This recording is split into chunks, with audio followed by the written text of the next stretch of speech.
Hello and welcome back to Mixing with Metal. Today we're going to look at Sonarworks Reference 4. So Sonarworks Reference is a plugin. It's really a piece of software, but you can use it as a plugin that changes your studio monitors or your headphones to have a different frequency response, a flatter frequency response.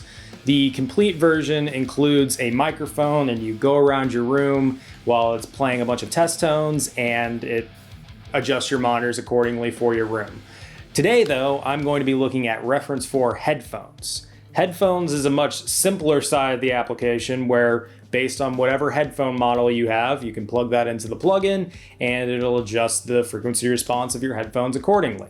But I wasn't content simply doing a plugin tour or something like that. I wanted to have some practical applications, and I know a lot of people out there are mixing on headphones. So I devised a challenge. The challenge is that I would mix a demo using only headphones, cheap headphones in fact.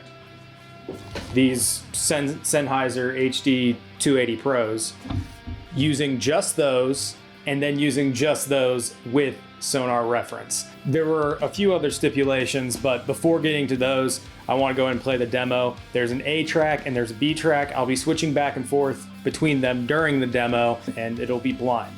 Before the end, go ahead and tell me in the comments what you think is Reference and what you think are just the standard headphones. So without further ado,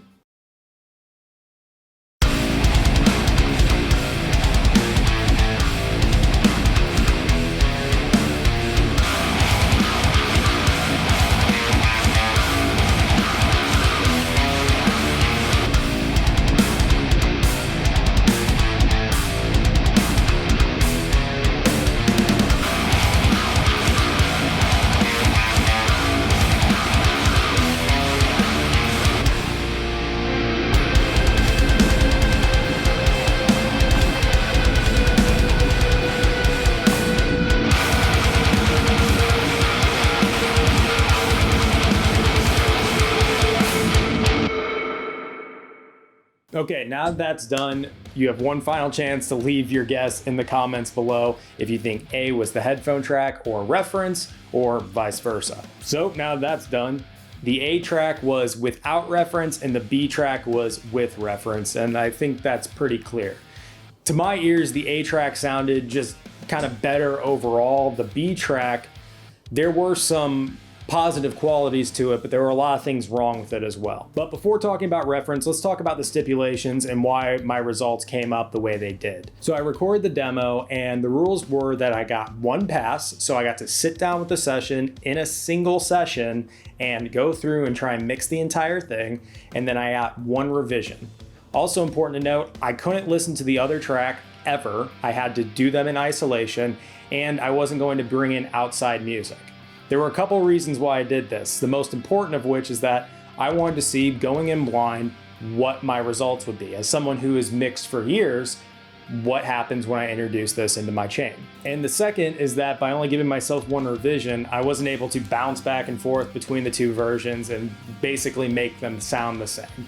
This was a test meant to target exactly what Sonarworks does and nothing else. So why did I get the results I did? Well, the most obvious thing is that I'm used to mixing on this particular pair of headphones as they are. If you're used to mixing on a different platform and you introduce Reference into your process, you're going to get different results if you're not checking back and forth without it. Maybe my ears have become more accustomed to hearing a brightened top end. That B track, I'm sure you heard, there was a lot more top end in there.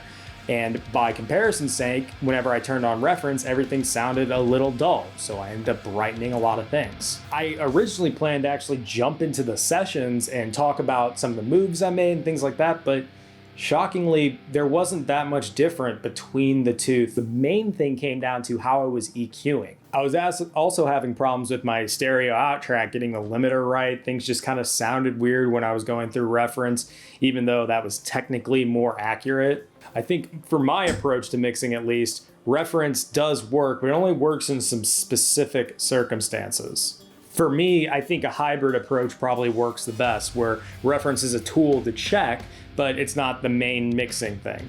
Look, honestly, knowing your source, whatever that is probably the most important thing whenever it comes to mixing on headphones or really any speakers. Of course, you don't want to be mixing with a tool that isn't giving you all the information, but even if you're using inexpensive monitors or inexpensive headphones, you can get good results as long as you know what you're looking for. Reference gives you just a different perspective, which is always really important to have.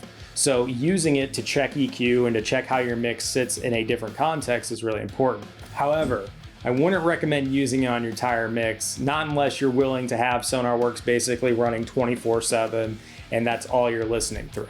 If you're operating a home studio, you're undoubtedly listening to music, watching YouTube videos, doing everything basically on your speakers or your headphones. So it only makes sense that when you're mixing on them that you know what you're looking for.